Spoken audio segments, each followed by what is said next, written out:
Good morning, all of you. Welcome to EAD online classes. Today's topic is average value.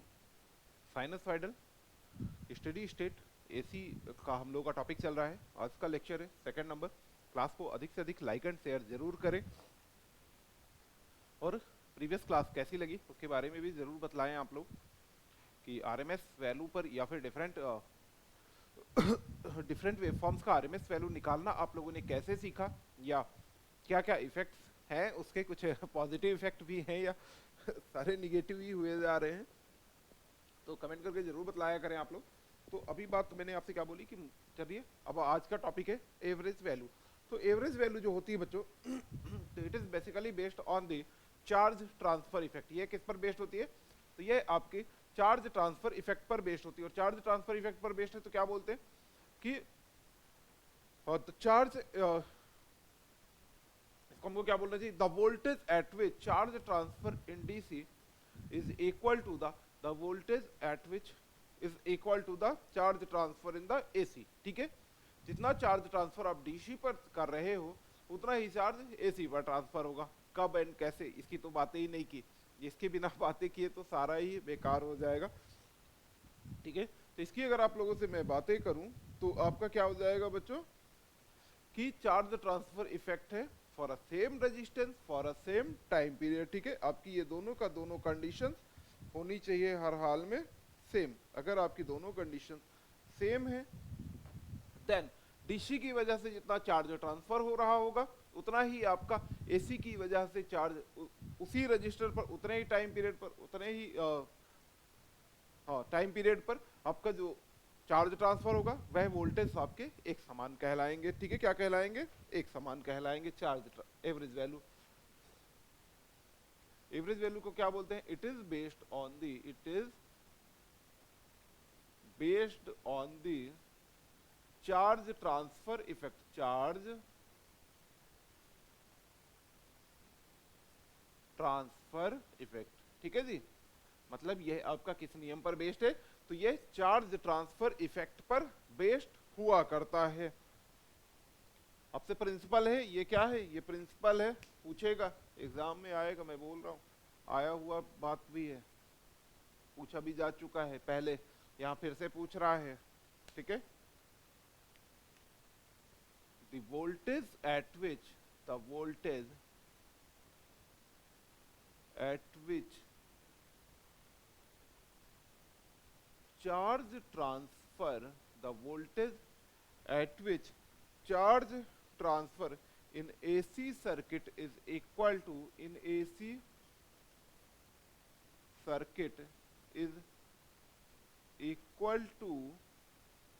charge transfer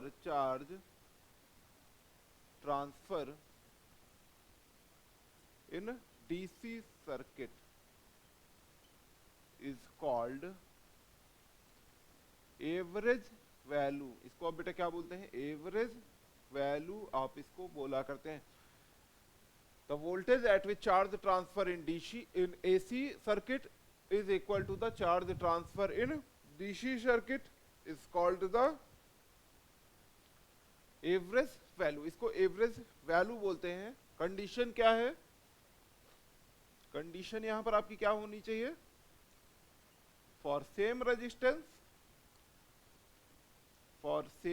resistance and same time period. यहां पर जो आपका बच्चों time period होगा वह भी आपका सेम टू सेम होगा. रेजिस्टेंस तो सेम होना ही चाहिए और साथ ही आपका टाइम पीरियड भी बच्चों कैसा होना चाहिए? वह सेम होना चाहिए. अगर आपका ये कंडीशन सेटिस्फाई हो रही है वह आपका होगा. ठीक है, अब अगर आपसे पूछा जाए कि चलो भाई यहाँ पर फिर जरा बतलाइए, तो एक काम करते हैं ना, ऐसे बना लेते हैं. यह आपका एक रजिस्टर बना लिया. यह कौन सा वोल्टेज है? V डीसी वोल्टेज है आपका. और यहाँ पर माना क्या हुआ? करंट आपकी आई फ्लो हो रही है. यह एसी वेवफॉर्म है. एसी के साथ ही प्रॉब्लम कर रहा है. क्यों प्रॉब्लम कर रहा है बार बार? क्योंकि एसी का वेवफॉर्म आपका नियमित नहीं है, ये लगातार बदलती रहती है, इस वजह से ऐसा हो रहा है. ठीक है, तो यहाँ पर बच्चों आपके पास क्या आएगा? I इज इक्वल टू, आप चाहो तो आप सिंपल सा एक लिख सकते हो कि V अपॉन आर, और दूसरा आप क्या लिख सकते हो I इज इक्वल टू, आपको यहाँ पर क्या लिखना चाहिए, Q अपॉन T, ठीक है। आप यहाँ पर क्या लिख सकते हो, I is equal to Q upon T, I is equal to dQ upon dt होता था ना, तो Q dC is equal to बेटा कितना है, I into T, Q dC is equal to है I इंटू टी। तो सिमिलर यहाँ पर आपका Q AC भी तो आ जाएगा, बस I इंटू टी हो जाएगा, ठीक है। अगेन आपका I इंटू टी हो जाएगा। तो charge transfer in DC is equal to charge transfer in AC करा दीजिएगा। आप लोग क्या करिएगा, यहाँ पर दोनों का बच्चों चार्ज ट्रांसफर इक्वल करा दीजिएगा। यहाँ पर आपको क्या करना है, दोनों के चार्ज ट्रांसफर इक्वल आप जब करा दोगे तो जो वोल्टेज आ रहा है या फिर करंट का जो मैग्नीट्यूड आएगा वह एवरेज वैल्यू के बराबर आ जाएगा। मतलब क्या होगा, वह वास्तव में AC DC के बराबर हो जाएगा, और वह जो वैल्यू प्राप्त होगी उसी को आप लोग कहेंगे कि sir it's a average value, it's an average value, ठीक है। अब यहाँ पर अगर देखा जाए, अगली बात पर आइए, कुछ पॉइंट नोट कर लीजिए। Average value of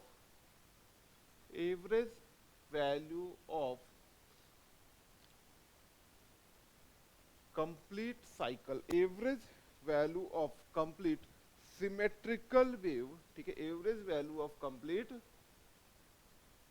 symmetrical wave is equal to 0।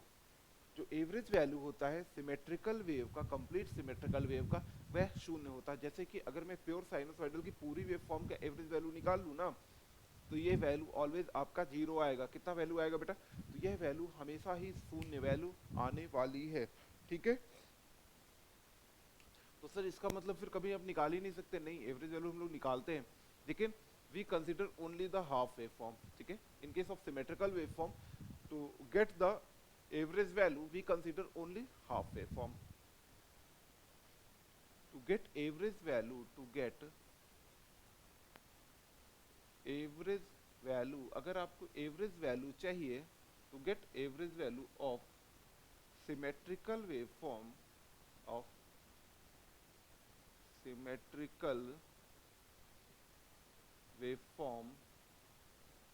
consider only half waveform, कितनी वेवफॉर्म आपको लेना चाहिए, हाफ वेवफॉर्म कंसीडर करनी चाहिए, फुल वेवफॉर्म आपको नहीं कंसीडर करना चाहिए, क्योंकि अगर आप फुल वेवफॉर्म कंसीडर करेंगे बच्चों तो फिर आपको यहाँ पर एवरेज वैल्यू मिल जाएगी शून्य, ठीक है।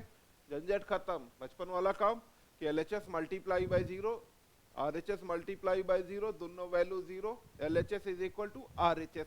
तो ये वाला कॉन्सेप्ट यहाँ पर नहीं अप्लाई करना है, यहाँ पर हेंस प्रूफ के लिए तो प्रॉपर सॉल्यूशन करना ही पड़ेगा। To get average value of unsymmetrical waveform, कौन सा बेटा, unsymmetrical waveform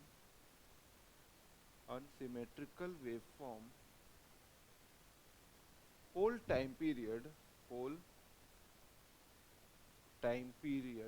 is considered।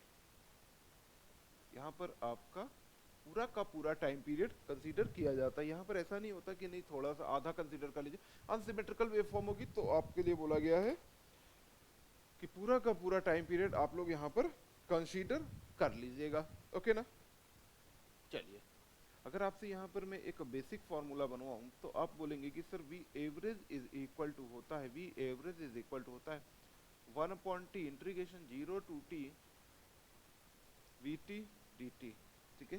This is the formula of the average value, यह आपका एवरेज वैल्यू का फॉर्मूला होता है। Where t is the capital time period, t आपका क्या है बेटा, कैपिटल T जो दिया गया है यह है टाइम पीरियड। टाइम पीरियड है आपका कैपिटल T, और Vt आपका वोल्टेज का वेवफॉर्म हो जाएगा कि आपका वोल्टेज वेवफॉर्म कैसा है, ओके ना।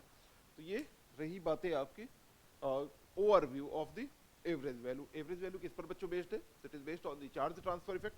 मतलब कि आपका अगर सेम रेजिस्टेंस और सेम टाइम पीरियड के लिए डीसी पर जितना चार्ज, एसी के द्वारा जितना चार्ज ट्रांसफर हो रहा है उसी रजिस्टर उसी टाइम पीरियड पर अगर डीसी के द्वारा चार्ज ट्रांसफर हो रहा है तो जो एसी का मैग्नीट्यूड कहलाएगा वह डीसी के मैग्नीट्यूड के बराबर कहलाएगा, ठीक है, वोल्टेज और करंट में भी।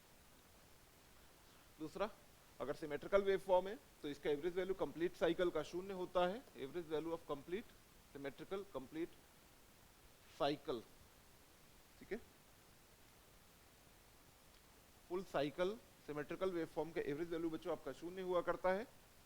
Average value of the symmetrical wave form, अगर आपको सिमेट्रिकल वेव फॉर्म का एवरेज वैल्यू चाहिए तो only half wave form consider की जाती है, या फिर एवरेज वैल्यू अनसिमेट्रिकल का चाहिए तो आपकी पूरी वेव फॉर्म कंसीडर की जाएगी। यहाँ पर आपका क्या किया जाएगा बच्चों, पूरी वेव फॉर्म कंसीडर किया जाएगा, ओके ना।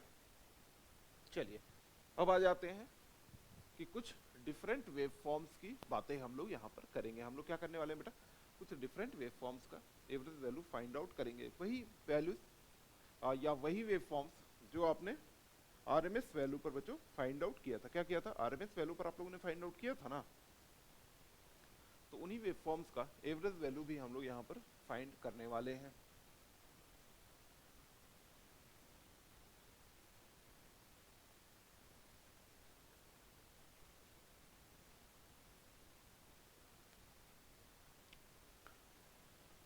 चलिए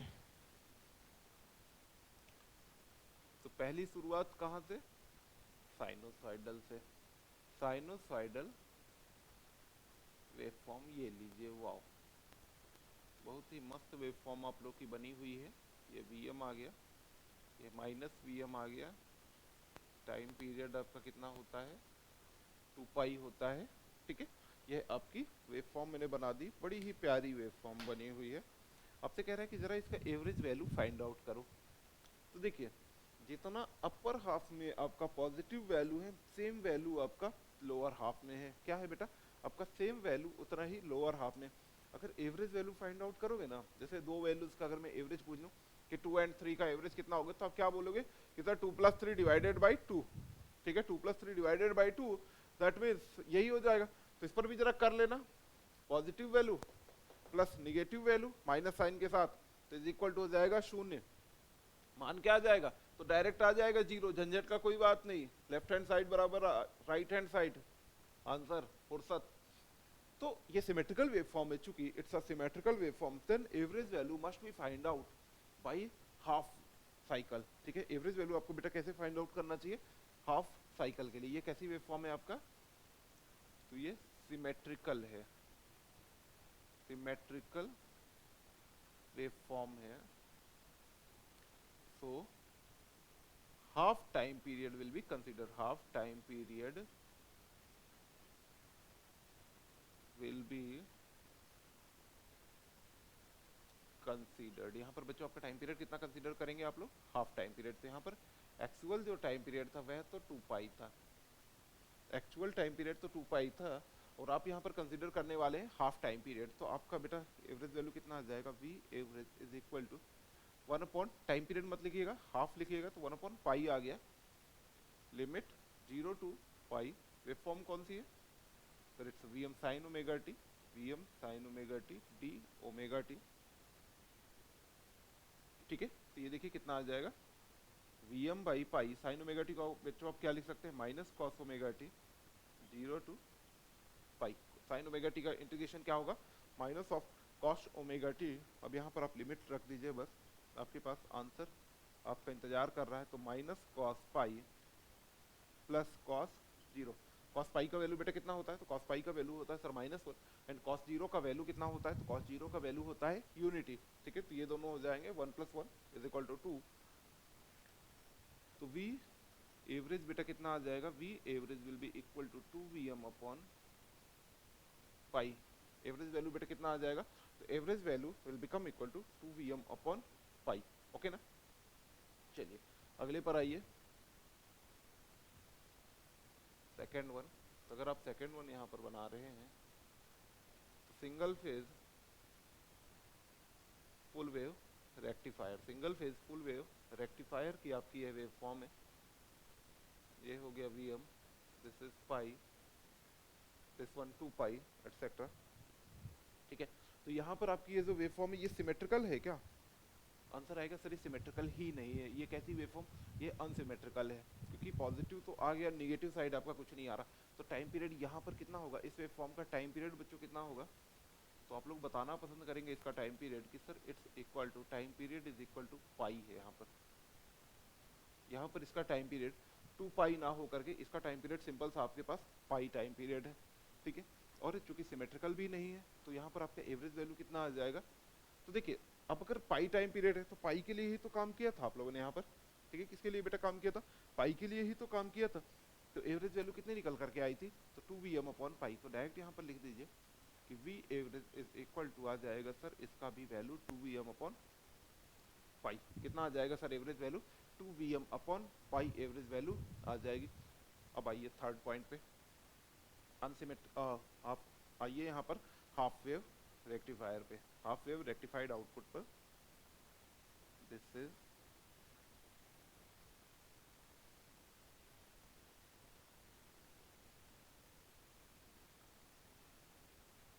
Vt 0 pi 2 pi 3 pi this one Vm, ठीक है। यहाँ पर बेटा टाइम पीरियड कितना है, तो यहाँ पर टाइम पीरियड है आपका 2 पाई। टाइम पीरियड बेटा यहाँ पर कितना हो जाएगा, टाइम पीरियड 2 पाई हो जाएगा।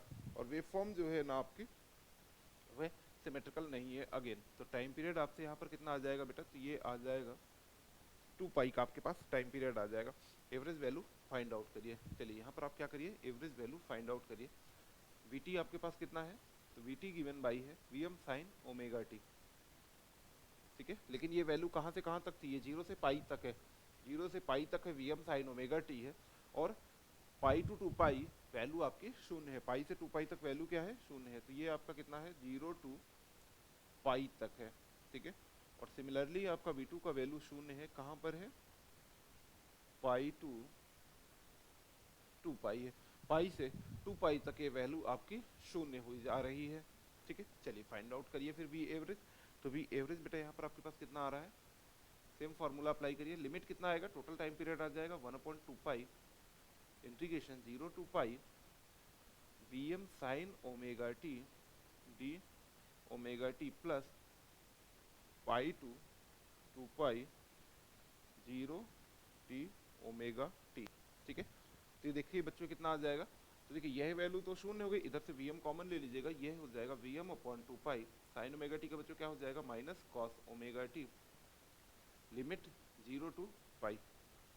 कितना आ जाएगा, साइन ओमेगा टी का आ जाएगा minus of cos omega t limit 0 to पाई।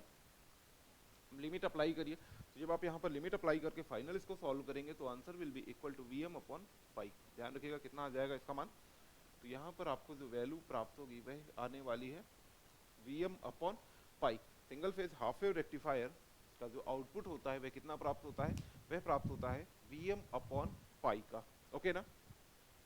चलिए नेक्स्ट स्लाइड की तरफ आते हैं। आइए जी नेक्स्ट स्लाइड की तरफ।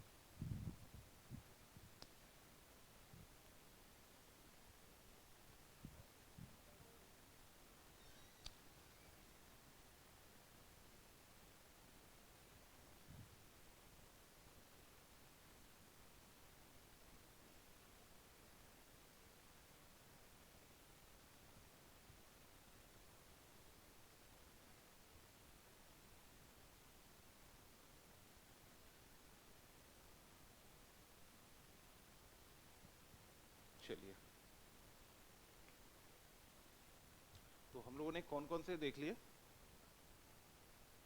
साइनोसॉइडल देख ली, रेक्टिफाइड फुल वेव देख ली, रेक्टिफाइड हाफ वेव देख ली। अब आते हैं नेक्स्ट वन देखते हैं हम लोग, एक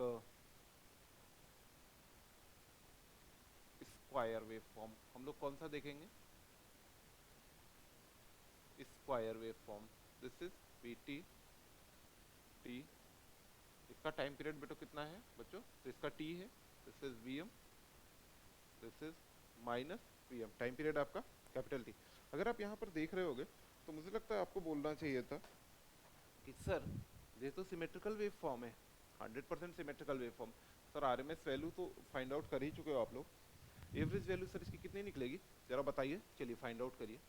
तो यहाँ पर ये जरूर ध्यान लीजिए कि ये कौन सी है वेव फॉर्म, तो ये सिमेट्रिकल वेव फॉर्म है। और अगर सिमेट्रिकल वेव फॉर्म है तो इसका मतलब क्या हो जाएगा, सिमेट्रिकल वेव फॉर्म का मतलब ये हो जाएगा कि अगर इन दोनों इसका पूरा एवरेज निकाल दिया ना तो वैल्यू आपका आ जाएगा 0। ठीक है, क्यों? क्योंकि जितना पॉजिटिव हाफ साइकिल पर वेव फॉर्म है उतना ही नेगेटिव हाफ साइकिल पर भी वेव फॉर्म है। एवरेज क्या करते हो, दोनों को ऐड करके डिवाइड ही तो करना है, कर दो, वैल्यू आ जाएगी 0। तो मैं कहूंगा कि मत करो फिर। तो यहाँ पर आप किस टाइम पीरियड पर बेटा काम करोगे? हाफ टाइम पीरियड पर आप लोग काम करेंगे। हाफ टाइम पीरियड पर यहाँ पर जो वेव फॉर्म है वो कौन सी है? डीसी वेव फॉर्म है, वीएम का वेव फॉर्म है आपके पास। तो वी एवरेज बच्चों यहाँ पर कितना हो जाएगा? तो 1 अपॉन टाइम पीरियड लिख दीजिए, 1 upon T by two integration 0 to T by two, 0 से T by two VM into D T, VM D T. ठीक है, तो ये देखिए आपके पास बच्चों वैल्यू क्या आ गई? 2 बाई टी, ये कितना आ जाएगा? वीएम इंटू टी, लिमिट 0 से टी बाई टू, लिमिट 0 से T by two, 2 by T into VM T by two minus 0। तो ये आपके पास कितना मान आ गया? This is equal to V average value आपको जो प्राप्त हो रही है वह वीएम वैल्यू प्राप्त हो रही है। कितनी वैल्यू बच्चों प्राप्त हो रही है? एवरेज वैल्यू आपको वीएम यहाँ पर प्राप्त होगी। ओके ना? चलिए, अगर आपको एक बार यहाँ पर एवरेज वीएम प्राप्त हुआ तो अगली वेव फॉर्म पर जरा आप आइए। अगली वेव फॉर्म हाफ की कर दूंगा। ठीक है, अगली वेव फॉर्म स्क्वायर पर ही आपका हाफ वेव फॉर्म में कर देने वाला हूँ। This is T, this one V T, ये आपका क्या रहा? V M T by two T, 3t by two and etcetera, आपका ऐसे चले जाएगा। तो यहाँ पर कितना टाइम पीरियड लेना चाहिए? सर यहाँ पर टाइम पीरियड लेना आपके लिए अच्छा होगा अगर आप यहाँ पर ले लें टाइम पीरियड टोटल। कितना टाइम पीरियड ले लें? टोटल। क्यों? क्योंकि सर ये देखिए हाफ टाइम पीरियड तक ये वेव फॉर्म है, फिर उसके बाद 0 है, फिर इसके बाद यहाँ से साइकिल रिपीट हो रही है। ठीक है, इस टाइम पीरियड से आपका साइकिल रिपीट हो रही है ना, तो आपके पास बेटा टाइम पीरियड तो कैपिटल टी रहा है। एवरेज वैल्यू बच्चों यहाँ पर कितनी आएगी? एवरेज वैल्यू पर जरा एक चीज चेक करना, बहुत मजेदार बात होने वाली है। तो एक काम करता हूँ मैं यहाँ पर आपको वीटी बतला देता हूँ। तो वीटी इज इक्वल टू है वीएम है वैल्यू कहाँ से कहाँ तक? 0 से टी बाई टू तक, 0 से टी बाई टू तक 0 है, टी बाई टू से कैपिटल टी से। ठीक है, यह आपका ऐसे रहेगी। तो 0, अब आप यहाँ पर अप्लाई करें बच्चों। तो लिमिट अप्लाई कर दिया आपने 0 से T by two V M D T plus T by two से टी 0 डी टी, ये वैल्यू तो 0 हो जाएगी। यहाँ पर बच्चों आपके पास कितना आएगा? 1 upon T V M T, limit 0 से टी बाई टू, वैल्यू आ जाएगी V M by T into T by two, that is equal to V M by two. मतलब ये आपको पता चला कि आपकी अगर कोई वेव फॉर्म है, कोई भी वेव फॉर्म है, उससे अगर हाफ वेव किया गया तो एवरेज वैल्यू भी आपकी हाफ हो जाती है। एवरेज वैल्यू कितनी हो जाती है? Half. This is VM, this one is VM by two. Average value बच्चों क्या हो गई? तो एवरेज वैल्यू आपकी हाफ होने का कॉन्सेप्ट होता है एवरेज वैल्यू पर। जबकि आपका आरएमएस वैल्यू पर क्या कॉन्सेप्ट यूज किया था मैंने? 1 अपॉन रूट टू का। ठीक है, कि या तो रूट टू से डिवाइड कर दीजिए फुल वेव फॉर्म को, या फिर 1 बाई रूट टू से मल्टीप्लाई करा दीजिए फुल वेव फॉर्म को हाफ वेव फॉर्म के लिए। ठीक है, किसके लिए? हाफ वेव फॉर्म के लिए। चलिए नेक्स्ट वन देखेंगे क्या? नेक्स्ट वन आइए, सॉटूथ वेव फॉर्म। ठीक है, नेक्स्ट आपकी जो बच्चों वेव फॉर्म है वो कौन सी है? शॉटूथ वेव फॉर्म है। This is we T T.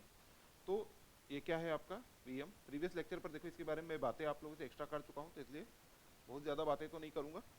तो ये सॉटूथ वेव फॉर्म है। तो इसकी वेव फॉर्म बेटा क्या है? y is equal to m x वाली वेव फॉर्म है ना। कौन सी वेव फॉर्म बच्चों? तो y is equal to m x की वेव फॉर्म आपकी ये बनी हुई है। तो y is equal to m x के लिए y पर क्या है? वी टी है। तो आपको क्या लिख देना चाहिए? यहाँ पर लिख लो ना, v t is equal to m की जगह कितना आएगा? y2 minus y1 divided by x2 minus x1। तो this is vm minus 0 divided by t minus 0 into T. तो आपके पास बच्चों ये वेव फॉर्म कौन सी आ गई? वेव फॉर्म आपके पास आ गई vm upon t into small t। This is the wave form. Sawtooth wave form आपको प्राप्त हो चुकी है। अगर आपको सॉटूथ वेव फॉर्म प्राप्त हो चुकी है तो जरा इस मान को निकालिए। चलो आ जाओ जी। तो एवरेज वैल्यू कितना आ गया? Average value 1 upon t, limit 0 से t, लिमिट क्या है? 0 to t vm by capital T into small t dt। ठीक है, vm by capital T into small t dt। देखिए बच्चों ये वैल्यू कितना आ जाएगा 1/T, बाहर क्या आ जाएगा Vm/T बाहर आ गया, और यहाँ पर इंटीग्रेशन आया t²/2 limit 0 to t, limit 0 to t, ठीक है। तो ये बच्चों वैल्यू आ जाएगी Vm/T² इंटू 1/2 इंटू T²। तो आपके पास जो मान आया है बच्चों वह आया है Vm/2, ठीक है, सॉरी Vm/2। एवरेज वैल्यू आपको कितनी प्राप्त हुई, Vm/2 आपको एवरेज वैल्यू प्राप्त होगी इन case of sawtooth waveform. Sawtooth waveform पर आपको एवरेज वैल्यू बच्चों कितनी प्राप्त होगी, Vm/2 प्राप्त हो रही है। ओके ना, is that clear for all of you? क्या ये वैल्यू आपको लिए क्लियर हो रही है? तो अगर आपको क्लियर हो रही है Vm/2, तो सिमिलर आपका ट्रायंगुलर वेवफॉर्म के लिए भी हो जाएगा, ठीक है। क्या हो जाएगा, ट्रायंगुलर वेवफॉर्म के लिए भी सेम वैल्यू आपको प्राप्त होगी।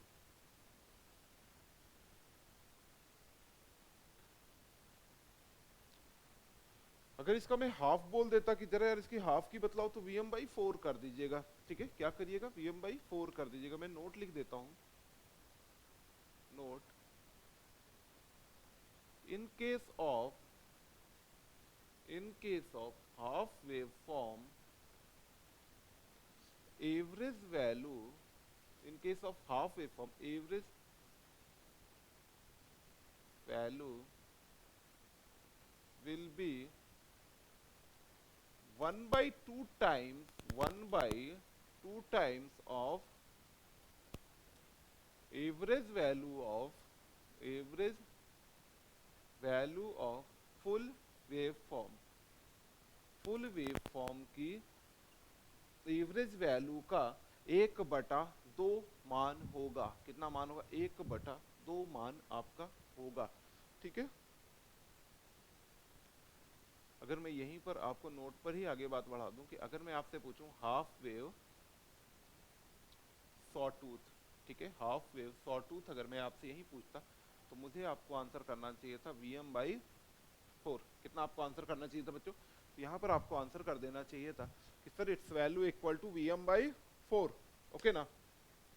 चलो अब आ जाओ ट्रायंगुलर वेवफॉर्म की तरह। ट्रायंगुलर देख लीजिए और एक स्पेशल केस देख लीजिए।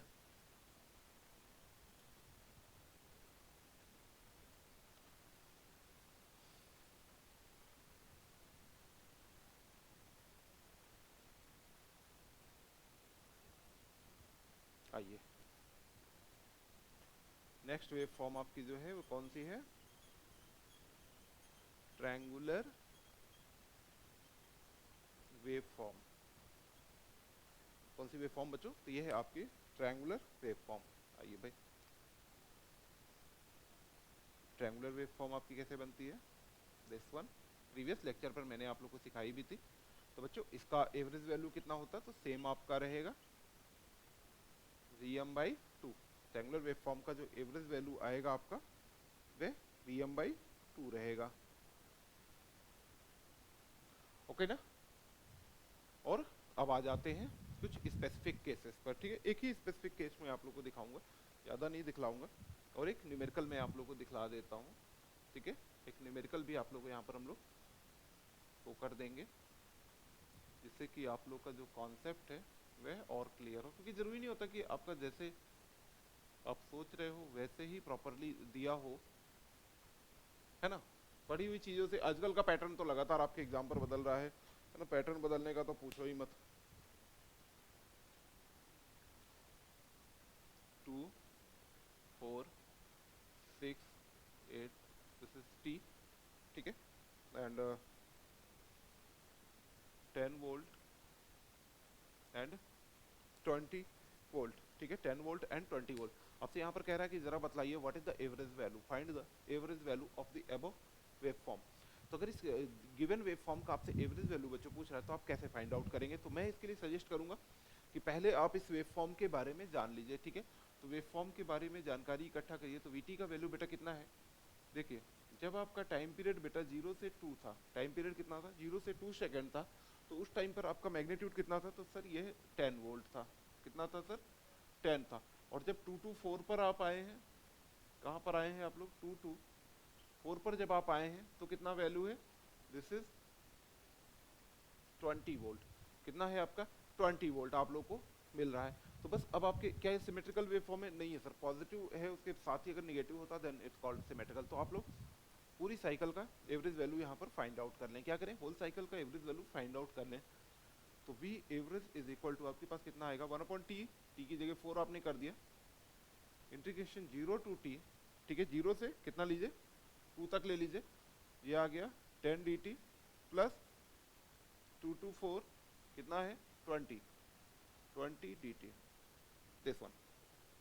देखिए आपके पास वैल्यू कितनी आ गई 1/4 10t limit 0 to 2 plus 20t limit कितना आ गया 2 to 4 तो देखिए 2 हो जाएगा, तो 1/4 ये कितना आ गया 20 प्लस यहाँ पर भी 2 रहेगा तो आ जाएगा 40, 60/4, आंसर इज 15 वोल्ट। तो बेटा यहाँ पर आपके पास एवरेज वैल्यू कितनी आएगी? तो average value will be equal to 15 volt. कितना एवरेज वैल्यू आपको बच्चों यहाँ पर प्राप्त हो रहा है? तो 15 वोल्ट का एवरेज वैल्यू प्राप्त हो रहा है। तो ऐसे ही आपके डिफरेंट वेवफॉर्म्स का जब भी आ जाए तो वेवफॉर्म्स को बेसिक मेथड से अपना आप लोग सॉल्व कर लीजिएगा, ठीक है। बेसिक मेथड अप्लाई करेंगे तब भी आपके प्रॉपर सॉल्यूशंस आ जाएंगे, ओके ना। चलिए नेक्स्ट क्वेश्चन पर आते हैं हम लोग। एक और मैं आपको यहाँ पर न्यूमेरिकल दिखाता हूँ, एक छोटा सा न्यूमेरिकल हम लोग देखते हैं, छोटा सा न्यूमेरिकल।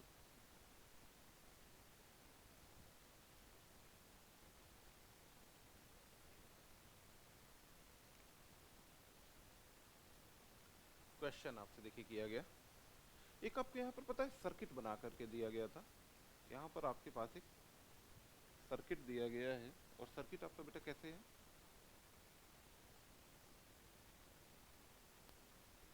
जैसे 10K है, एक डायोड है, यहाँ पर एक बेटा आपका अमीटर लगा हुआ है, यहाँ पर एक क्या मिल गया आपको ammeter, this is also 10K, this one is diode D1, this one is diode D2, ये है V is equal to 4 sine omega t. Voltage आपके पास कितना है? V is equal to 4 sine omega t. यह आपके पास एक क्वेश्चन दिया गया है। अब ये कह रहा है आपसे, देखिए क्वेश्चन क्या कह रहा है, when the circuit is showing ideal diode, when the circuit is showing ideal diodes, कैसे दिखला रहा है बच्चों? यहाँ पर आपका जो डायोड्स हैं वे आइडियल डायोड है, then average value of current, then average value of current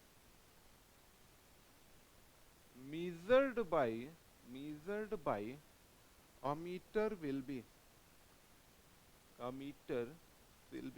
कह रहा है कि यहाँ पर जो अमीटर है ना वह एवरेज वैल्यू ऑफ करंट कितनी मेजर कर सकता है। यहाँ पर अमीटर के द्वारा मेजर की जाने वाली एवरेज वैल्यू ऑफ करंट कितनी होगी? चलो भाई आ जाओ बताओ।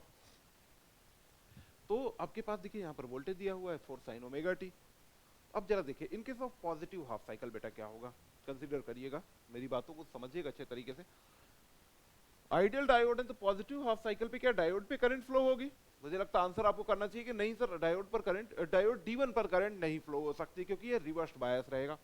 डायोड D1 पर आपका करंट नहीं फ्लो हो सकती है, ठीक है। Second situation I, and in case of positive half cycle he sir ये D2 से करंट फ्लो होगी, D2 से फ्लो हो जाएगी क्योंकि इट इज फॉरवर्ड बायस। क्यों? क्योंकि यह आपका ये फॉरवर्ड बायस है D2, इस वजह से यहाँ पर आपकी करंट D2 से फ्लो होगी, D1 से फ्लो नहीं होगी, ठीक है। D1 से करंट नहीं फ्लो हो पाएगी, D2 से फ्लो होगी। while in case of negative half cycle, while in case of negative half cycle current कैसे फ्लो होगी? D1 से फ्लो होगी, जबकि D2 से नहीं फ्लो हो सकती, D2 से करंट आपका नहीं फ्लो हो सकती। तो waveform of current in ammeter, यहाँ पर मैं आप लोगों के लिए वेवफॉर्म ड्रॉ कर देता हूँ, waveform of current in ammeter. तो बेटा आइए देखिए यहाँ पर अमीटर का आपका करंट का वेवफॉर्म कैसा बनेगा। तो अमीटर में करंट का वेवफॉर्म बच्चों रहेगा, this is omega T, this one is I T,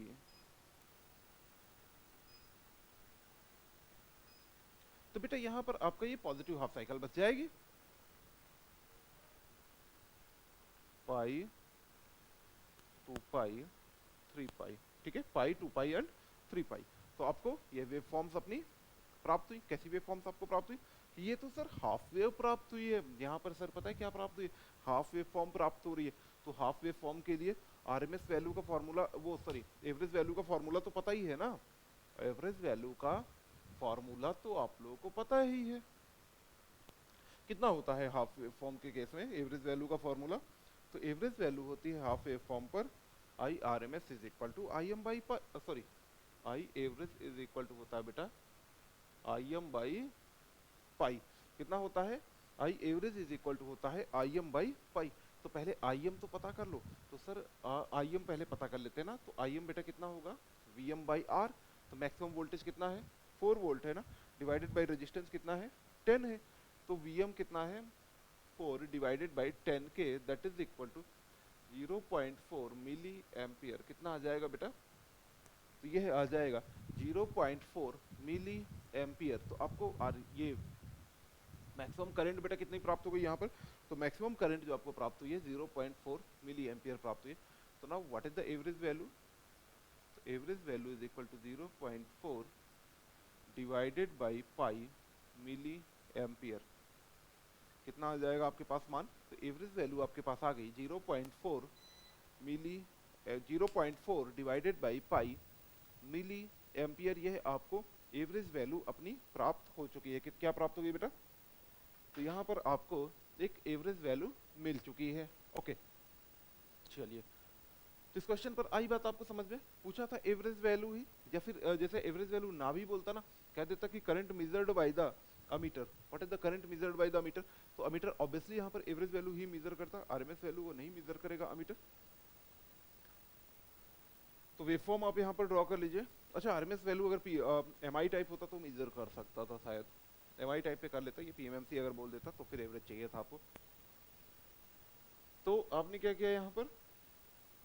waveform जान ली कि सर पॉजिटिव हाफ ही सिर्फ D2 से पास होगा, D1 से और D2 से नेगेटिव हाफ पास नहीं हो सकता। तो वेवफॉर्म ऐसी रही। और हाफ वेवफॉर्म का आरएमएस सॉरी एवरेज वैल्यू होती है आई एम बाई पाई। कितना होता है? आई एम बाई पाई। और अगर आई एम बाई पाई है तो मुझे यहाँ से सिर्फ और सिर्फ आई एम पता कर लेना चाहिए। I M is equal to है 10/10 सॉरी 4/10 के, दैट इज 0.4 मिली एम्पियर। कितना है बेटा? 0.4 milli ampere. And average value becomes equal to 0.4 divided by pi, 0.4 divided by the pi. Okay ना? चलिए, यहीं पर मैं आप लोगों के कुछ छोटे छोटे टॉपिक्स और डिस्कस कर लेता हूँ, like form factor and peak factor. ठीक है, यहाँ पर हम लोग 2 टॉपिक्स और डिस्कस कर लेते हैं। तो आपको आज के न्यूमेरिकल्स कैसे लगे, कॉन्सेप्ट कैसा लगा, इसके बारे में ज़रूर बतलाएं आप लोग। क्लास को जिन्होंने अब तक सब्सक्राइब नहीं किया है वो बच्चे सब्सक्राइब भी ज़रूर कर लें, जिससे लगातार आपको नई क्लासेस मिलती रहें। और आप लोग ये भी बताते चलेंगे कि सर क्लासेस का आपको रिव्यू भी ज़रूर करना है, लाइक एंड शेयर भी ज़रूर करना है। ठीक है, next one is form factor. Next आपका जो टॉपिक है वो क्या है? फॉर्म फैक्टर है।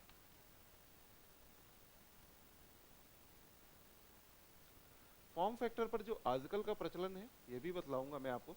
तो form factor is defined as the ratio of RMS value to the average value. ठीक है, ये क्या होता है form factor? It is the ratio of RMS value to the average value. ये बच्चों क्या होता है? तो फॉर्म फैक्टर आपका आरएमएस वैल्यू और एवरेज वैल्यू का रेशियो हुआ करता है। ठीक है, आरएमएस वैल्यू और एवरेज वैल्यू का रेशियो हुआ करता फॉर्म फैक्टर। तो we RMS divided by V average. मैं इसको क्या बोल दूंगा कि sir it's value equal to V RMS divided by the V average. This is the form factor. अगर in case of sinusoidal waveform में आप लोगों से बात करता, in case of sinusoidal waveform, बच्चों के साथ प्रॉब्लम क्या हो रही है कि इसे फॉर्म फैक्टर बोला गया तो साइनोसॉइडल का डायरेक्ट आंसर कर देता है। नहीं, साइनो आपका फॉर्म फैक्टर तो डिफरेंट वेवफॉर्म्स का हो सकता है ना। कोई जरूरी नहीं है कि सिर्फ साइनोसॉइडल का ही फॉर्म फैक्टर होगा भाई, अदर वेव फॉर्म्स का भी हो सकता है ऑब्वियसली। तो ये आपके पास V RMS divided by V average for sinusoidal. For sinusoidal, sinusoidal के लिए आपको बच्चों फॉर्म फैक्टर कितना होगा, तो वी आरएमएस कितना है वैल्यू, वीएम बाई रूट 2 होता है साइनोसॉइडल का। एवरेज वैल्यू बेटा कितनी थी, it was 2 VM by pi, it was 2 VM by pi. तो यहाँ पर बच्चों आपके पास आंसर कितना आ जाता है 1.11, 1.11। Next one peak factor. Next आपका क्या है, तो नेक्स्ट है आपके पास पीक फैक्टर। तो पीक फैक्टर बेटा क्या होता है, it is the ratio off peak value, it is the ratio of peak value of waveform to peak value of waveform to RMS value of waveform, RMS value of waveform। ये peak value और RMS value का ratio हुआ करता है, this is called the peak factor. इसको बेटा आप क्या बोल सकते हैं, VM upon V R M S. आप इसको बच्चों क्या बोलेंगे, VM upon V R M S, okay ना। फॉर साइनोसॉइडल, फॉर साइनोसॉइडल अगर आपसे बच्चों साइन के लिए पूछता है तो आप बोलेंगे क्या, peak factor. Peak factor, crest factor भी आप लोग इसको बोलते हैं, क्या बोलते हैं पीक फैक्टर को आप लोग, क्रेस्ट फैक्टर भी बोला करते हैं, ठीक है। तो पीक फैक्टर कितना आ गया, Vm की जगह तो Vm आ जाएगा और ये RMS वैल्यू कितना आ जाएगा, Vm by root 2, that is equal to 1.41, that is equal to 1.41। This is the peak factor. ये आपके पास बच्चों क्या आया वैल्यू, ये आपके पास पीक फैक्टर आ गया, किसका आया, साइनोसॉइडल वेव फॉर्म का है, आया है साइनोसॉइडल वेव फॉर्म का आया है। फॉर एग्जाम्पल यहाँ पर मैं आपसे कहता कि जरा मुझे डीसी वेव फॉर्म का बतलाइए, मैं इसलिए सिर्फ यहाँ पर डिस्कस कर रहा हूँ, एक दो का ही डिस्कस करूंगा, सबका तो नहीं करूंगा, तो कि आप लोग के दिमाग से अगर यह है कि नहीं फॉर्म फैक्टर और पीक फैक्टर सिर्फ एक ही वैल्यू है, तो नहीं है, ये डिफरेंट वेव फॉर्म्स का डिफरेंट आपका हो सकता है। डीसी के केस में आपका देखिए जरा, RMS value, average value, peak value सब बराबर होता है, ठीक है। डीसी के लिए आरएमएस, एवरेज और पीक ये तीनों वैल्यूज बराबर हुआ करती हैं। अगर मैं आपसे कहूं कि यहाँ पर जब मुझे फॉर्म फैक्टर पता करके बतलाइए, आपसे मैं अगर पूछूं कि मुझे यहाँ पर फॉर्म फैक्टर बतलाइए डीसी के केस में, तो आप बच्चों मुझको क्या बोलेंगे कि sir form factor is equal to V RMS upon V average. तो आरएमएस वैल्यू तो कितना है, ये वीएम है, एवरेज वैल्यू भी सर वीएम है, तो कितना हो जाएगा सर, ये यूनिटी आ जाएगा, यूनिटी आ जाएगा। और सर पीक फैक्टर अगर आपसे पूछता है तो ये क्या लिखोगे आप sir, Vm upon V R M S, Vm upon V R M S. Sir Vm और वी आर एम एस दोनों बराबर हैं, तो यहाँ पर आपका पीक फैक्टर और फॉर्म फैक्टर कितना आ जाएगा, form factor and peak factor will be equal, ठीक है। यहाँ पर आपको क्या प्राप्त होगा कि इस सिचुएशन पर पीक फैक्टर और फॉर्म फैक्टर बराबर होते हैं। तो यहाँ पर हम लोगों ने साइनोसॉइडल के 2 इंपॉर्टेंट कॉन्सेप्ट्स पढ़े हैं, जहाँ हम लोगों ने पढ़ा है एवरेज वैल्यू के बारे में, डिफरेंट वेव फॉर्म्स की एवरेज वैल्यू कैसी होती है, क्या होती है, या फिर उनको फाइंड आउट करने का तरीका क्या है। तो वहीं पर हम लोगों ने यहाँ पढ़ा है कि फॉर्म फैक्टर और पीक फैक्टर क्या होते हैं, डिफरेंट वेव फॉर्म्स के फॉर्म फैक्टर और पीक फैक्टर भी डिफरेंट होंगे, ओके। तो मिलते हैं नेक्स्ट क्लास पे, जहाँ पर हम लोग देखेंगे about the phasor relation between the voltage and current. Simple point of view से शुरू करेंगे, रजिस्टर, इंडक्टर, कैपेसिटर इनके शुरू करके फिर हम लोग धीरे धीरे करके आगे के अच्छे टॉपिक्स पर आएंगे, ठीक है। अगर आपका ये अच्छा रहेगा तो मैं आप लोगों को बतला देता हूँ कि आप लोगों को लोकस डायग्राम वगैरह बनाने पर भी काफ़ी आसानी रहेगी, ठीक है, क्योंकि फेजर अक्सर पूछा ही जाता है और फेजर तो बेस है आपका, जैसे इलेक्ट्रिकल वालों फेजर आप लोग के लिए बेस होने वाला है। तो मिलते हैं नेक्स्ट क्लास पे, क्लास को लाइक एंड शेयर जरूर करें और कमेंट करके जरूर बतलाएं कि क्लास आप लोगों को कैसी लगी। Thank you.